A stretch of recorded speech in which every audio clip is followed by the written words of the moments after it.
Meus amados, a paz do Senhor, uma boa tarde aos irmãos. Nossa reflexão hoje está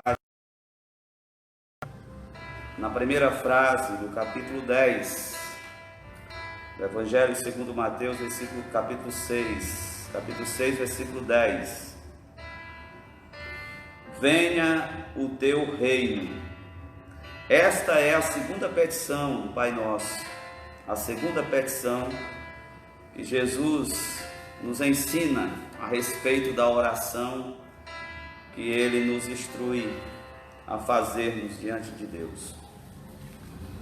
Venha o teu reino. Ensinada para os judeus, esta oração tem um sentido muito especial, tem um sentido muito grandioso. Afinal de contas, o reino de Deus era uma expectativa grandiosa de todo judeu, especialmente naqueles dias de Jesus. De repente apareceu no cenário da história de Israel um profeta. Depois de tantos anos de silêncio, Deus resolveu falar com a nação de Israel. A mensagem deste profeta era: arrependei-vos, pois o reino de Deus está próximo. Ele falava a respeito da proximidade do reino de Deus. Naqueles dias, a expectativa, a esperança no reino de Deus aflorara no coração dos judeus como nunca antes. E a mensagem era: o reino de Deus está próximo. Jesus, quando iniciou seu ministério, também trazia a mesma mensagem: o reino dos céus está próximo. Ensina aos seus discípulos a respeito da oração. Ele coloca aqui como segunda petição esta esperança grandiosa do povo de Deus, a manifestação do reino de Deus. A manifestação do reino de Deus. Todo judeu tinha no coração o sentimento de que o reino de Deus se manifestaria. Os discípulos, sendo judeus, esperaram isso de forma muito entusiasmada nos dias de Jesus. Eles achavam que aqueles dias tão esperados estavam chegando para eles. Dentro daquela percepção e daquela noção do reino de Deus que eles tinham. Até quando Jesus ressuscita dentre os mortos e anuncia a eles a decisão, eles pensaram consigo novamente: Senhor, é nesse tempo que tu vais restaurar o reino a Israel?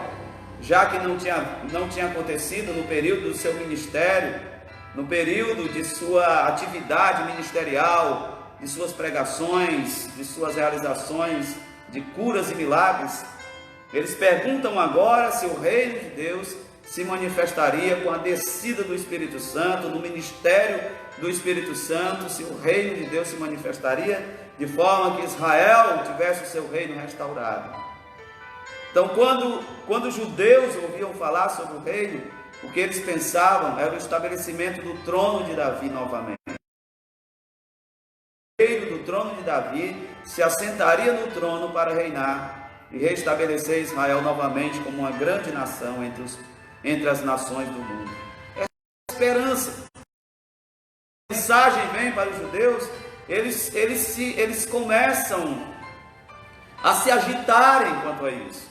Quando João Batista começou a pregar e a dizer: o reino de Deus está próximo, o reino dos céus está próximo, eles correram para estar com ele e perguntar se ele era o Cristo, se ele era aquele por quem eles tanto esperavam.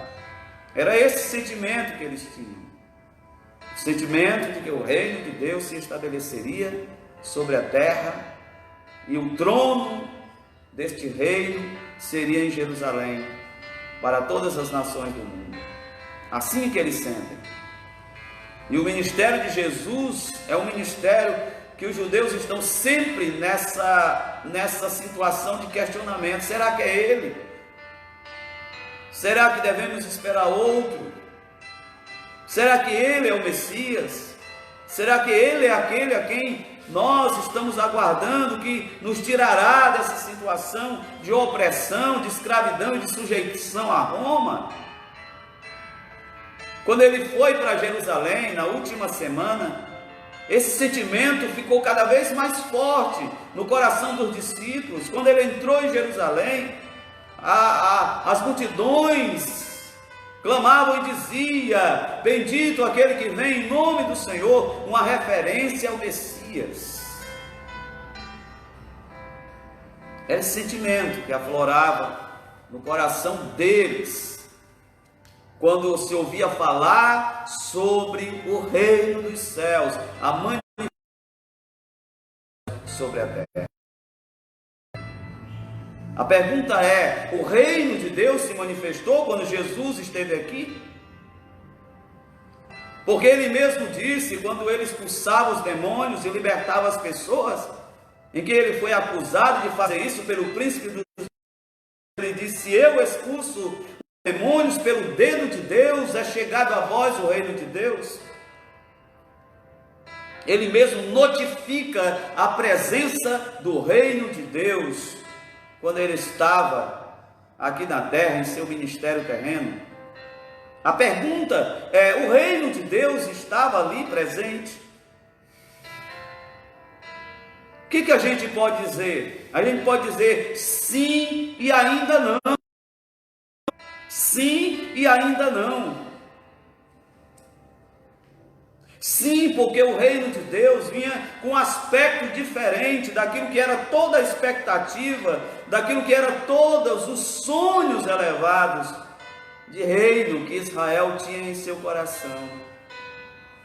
Dentro da perspectiva divina, o reino se estabeleceu quando Jesus chegou nesta terra, como ele mesmo disse que ele veio como valente maior, para amarrar o valente e saquear sua casa e estabelecer o reino de Deus. E ele disse: o reino de Deus é chegado a vós. Sua pregação era que o reino de Deus estava presente. De que forma esse reino se manifestou? Presente, sim, o reino estava presente, mas ainda não. Como isso? Como pode ser sim e ainda não? Sim, porque o reino de Deus se manifestou num aspecto diferente das expectativas do judeu. O próprio Jesus, quando foi questionado a respeito do reino, como ele se manifestaria, de que forma o reino de Deus se apresentaria diante das pessoas, ele disse: o reino de Deus agora não vem com aparência exterior, não vem dentro de uma situação de conquista política, territorial. O reino de Deus se apresenta de uma outra forma. Ele disse: o reino de Deus não vem com aparência visível. Você não vai contemplar um reino organizado, com um trono estabelecido, onde um rei se senta neste trono para reinar, onde o rei estabelece seus ministros para um governo nesse sentido humano, político, estatal. Jesus é mais do que isso. O reino de Deus estará dentro de cada um de vós.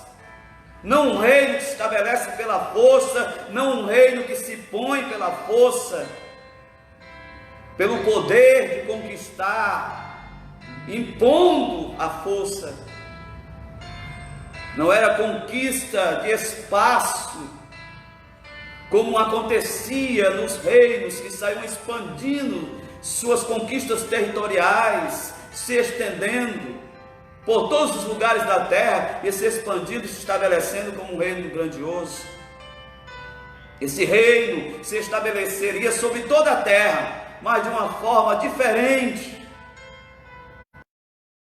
A visão humana, não dessa percepção humana de manifestação de força, de poder. Mas a gente pode usar até esse termo de forma subversiva, como C.S. Lewis, no livro Cristianismo Puro e Simples, nos fala que o reino veio de forma subversiva, surgindo de baixo, que o reino que tinha por direito o reino para si, o rei que tinha como direito o reino para si, aparece dentro daquilo que é o seu domínio, de forma disfarçada, imperceptível, como Isaías descreve, sem parecer e sem formosura, para solapar o reino das trevas, para fazer o reino das trevas ruir diante de uma ação subversiva, uma ação de baixo, imperceptível, porque ele, como rei, foi zombado por todos. Os soldados romanos zombaram dele como rei. Herodes o viu como um rei bobo diante dele, e ninguém conseguia ver verdadeiramente que ele era o rei estabelecido por Deus. Sem que eles notassem, sem que eles vissem, o reino de Deus já estava plantado no coração dos homens aqui nesta terra. Este reino que se estabeleceu no coração daqueles que o aceitaram voluntariamente, não foram forçados, não foram conquistados pela espada nem pela força, foram conquistados pela força do amor, a rendição, a entrega de si mesmos para este rei. Fez com que ele estabelecesse o seu reino no coração dos homens sobre esta terra.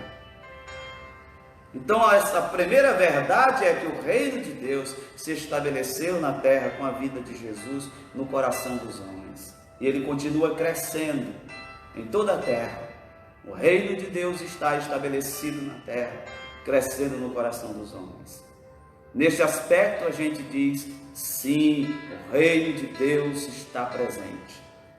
Mas a gente pode dizer assim também, ainda não, porque aguardamos nas promessas feitas pelos profetas, do Senhor através dos profetas, que o reino de Deus se estabelecerá na terra de forma efetiva, de forma concreta, de forma visível, de forma perceptível diante de todos os homens. Por isso que o Salmo 2 vai nos dizer assim: porque bramam as gentes e os povos pensam coisas vãs, se levantam os príncipes, os reis da terra contra o Senhor e contra o seu ungido. E Deus, a palavra diz, mas o Senhor olha, zomba e ri deles, dizendo, eu já ungi o meu rei sobre o meu monte Sião. Eu já estabeleci o meu rei, e disse, te darei as nações por herança, e os povos por tua possessão. Tu os regerá com vara de ferro, e os quebrará, como se quebra o vaso do oleiro. Esse é o decreto divino no Antigo Testamento, que o reino de Deus vai se estabelecer com força sobre a terra, o reino de Deus vai se estabelecer com autoridade, ele vai reger as nações com vara de ferro, ele vai submeter os povos a si, ele vai submeter as nações, os reis, os poderosos do mundo a si e ao seu reino. Nesse aspecto ainda não. Porque o Senhor Deus, o seu Pai, disse, assenta-te à minha direita, até que ponha os teus inimigos por estrado de teus pés. O reino vindouro é o reino que aguardamos. Nesse aspecto a gente ora, vem o teu reino, e a gente pode dizer para Deus, Deus, o meu coração está pronto para o teu reino agora. O meu coração está pronto para receber o teu reino, nesse aspecto presente, atual. Mas o meu coração, Deus, também anseia pela manifestação do teu reino sobre esta terra. O conselho de Deus no Salmo 2, quando ele diz que já ungiu o seu rei sobre a terra, é este: beijai o filho antes que ele se ire. Porque quando Deus diz para ele, se você quiser, você pode quebrar, como se quebra o vaso do oleiro, o filho, em seu ato de misericórdia, propõe um tratado de paz e de reconciliação, dizendo, venham, enquanto há oportunidade de você se submeter ao rei de forma voluntária, de forma a se entregar. Porque existem duas opções: ou você se quebranta e se entrega ao governo de Cristo, pela manifestação do seu amor, ou o que vai acontecer no final é que eles serão quebrados.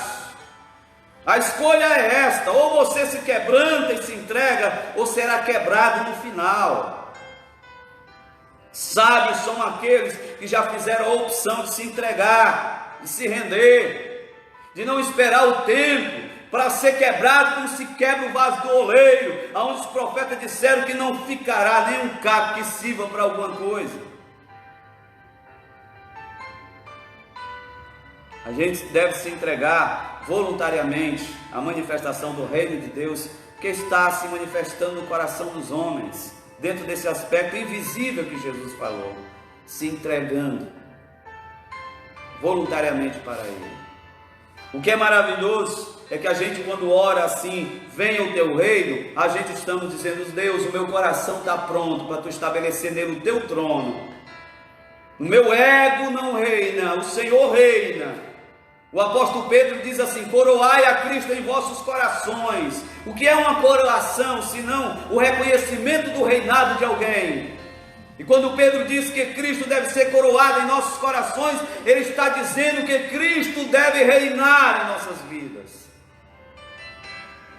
Mas também a gente pode orar e dizer: venha o teu reino, Senhor, se manifesta o teu reino sobre a terra. Que sonho maravilhoso que a gente tem, que expectativa gloriosa a gente tem. Pensa comigo, se Deus fosse aquele que reinasse sobre a terra, nós não estaríamos neste caos de violência, de maldade, de imoralidade, de doenças, de peste sobre a terra. Este é um sinal de que este mundo não está rendido a Deus, que Deus não é aquele que reina, mas sim o Deus desse século, aquele que estabeleceu o seu império sobre esta terra. A palavra diz que Ele é o Deus desse século, é o príncipe da potestade do ar, e Ele reina sobre este mundo caído, pervertido e rebelde diante de Deus. Por isso todo este caos. Se nós estivéssemos vivendo rendidos a Deus, se as nações do mundo se rendessem a Deus, se os poderosos deste mundo reconhecessem o senhorio de Cristo e o seu direito de reinar sobre o mundo, nós não estaríamos assim. Mas nós esperamos que um dia Deus vai fazer isso e vai descer aqui no palco da humanidade e estabelecer o seu reino. Nesse tempo, as Escrituras nos diz que o conhecimento de Deus inundará a terra, como as águas cobrem o mar. Diz que a justiça correrá como um rio perene, e as nações do mundo andarão na sua luz, e viverão em paz, no mundo restaurado, sobre o domínio daquele que vai estabelecer do homem, só para provar à humanidade que a coisa mais certa que ela poderia ter feito durante toda a sua existência é ter aceitado o governo de Deus sobre ela. O governo de Cristo sobre a humanidade e na terra será a prova contundente, inquestionável, de que nada melhor do que o homem, a humanidade, se submeter a Deus. Será um tempo de paz, que é descrito como o profeta Isaías, como a realidade do boi pastar junto com o leão e não haver agressividade, violência. Diz que nesse tempo os homens desaprenderão a guerra,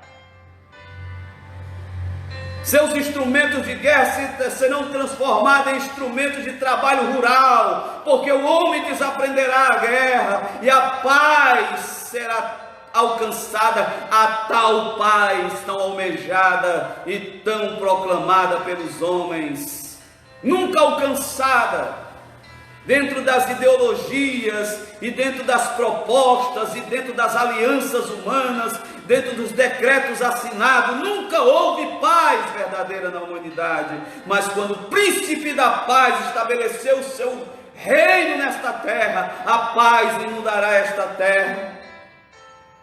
É isso que aguardamos, um tempo em que não haverá tanta desgraça, onde os presídios serão esvaziados, os hospitais não estarão sufocados, não haverá filas, as pessoas não morrerão à míngua nos corredores de hospitais, porque Ele reinará com justiça sobre a terra.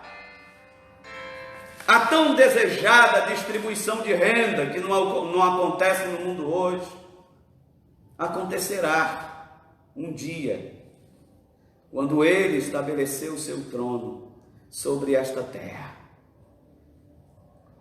Venha o teu reino, venha o teu reino, é o que diz as Escrituras, venha o teu reino. Esse é o almejo, o anseio sincero do coração do crente, venha o teu reino.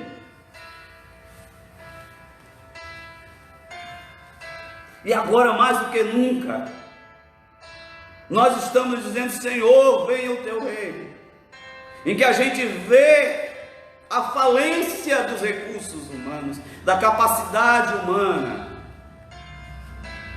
que a gente vê que todo movimento e toda ideologia humana fracassou na proposta de trazer alguma solução para a situação da humanidade.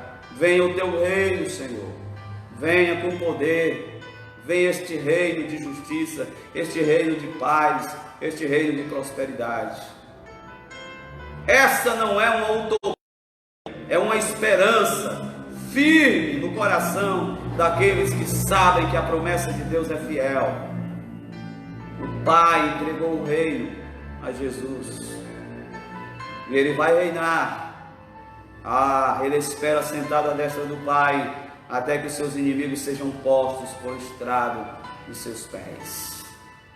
Por enquanto, você que já aceitou o reino de Deus estabelecer-se no seu coração, glorifique, porque você não vai ter que ser quebrado, como se é quebrado o vaso do oleiro, porque você foi inteligente para se quebrantar antes e dizer, Jesus é o Senhor, Jesus é o Senhor, Ele é o nosso Senhor, Ele reina, Cristo reina. Quando Pilatos perguntou para ele, se você é rei, ele disse, sou. Contudo, o meu reino não é deste mundo, ainda não é deste mundo. Ele disse assim, ainda não é, porque na verdade o reino dos céus estava se estabelecendo no coração, mas disse, ainda não. Mas haverá um dia em que todos os poderosos da terra se submeterão a ele, porque ele regerá as nações com vara de ferro. Ele estabelecerá o seu trono sobre o mundo, e ele será reconhecido e glorificado, e todo joelho se dobrará, e toda língua confessará que Jesus é o Senhor, para a glória de Deus. Que Deus nos abençoe, que hoje você faça esta oração, venha, Senhor, o teu reino, venha, Senhor, venha o teu reino para banir da história da humanidade tantas mazelas, tantas desgraças, tanto mal, tanto derramamento de sangue, Senhor. Aleluias, venha o teu reino. Pai, nós te louvamos pela oportunidade de mais uma vez estarmos aqui, compartilhando a tua palavra com alguns dos nossos irmãos que tiram este tempo para estar na tua presença. Senhor, a nossa oração é venha o teu reino. Senhor Deus querido, temos a certeza de que Ele está dentro de nós, mas eu sei que este reino vai se estabelecer de forma visível diante de toda a humanidade. Senhor Deus, e a tua bondade, Senhor, se derramará sobre esta terra, Senhor Deus, tão atingida pelo mal, e a grande expectativa da criação, que aguarda a revelação dos filhos de Deus, cumprida. Diz que ela geme com dores de parto até agora, esperando a manifestação dos filhos de Deus. E agora nós estamos aqui, Senhor, na descrição deste reino, Senhor Deus querido, que não é visível. Mas a palavra diz que haverá a manifestação dos filhos de Deus e a própria criação será liberta do cativeiro da corrupção. E nós, Senhor Deus, por enquanto, gememos junto com a criação e com o Espírito que também geme, esperando o dia, Deus querido, glorioso da promessa que se cumprirá. E diante, Senhor Deus, do atual cenário em que nós estamos, Senhor Deus, sentimos a proximidade desse dia E como sentimos a proximidade desse dia, Senhor, o nosso coração se enche, Senhor Deus, de esperança e de paz, de saber, Senhor, que o mundo não caminha para o caos, mas para o estabelecimento. Deus soberano e amado, em nome de Jesus Cristo, conforte os nossos corações e nos dê alegria. É o que te pedimos, Pai, em nome de Jesus. Amém. Venha o teu reino. Deus abençoe os irmãos. Uma boa tarde a todos. Que esta palavra possa repousar em seu coração.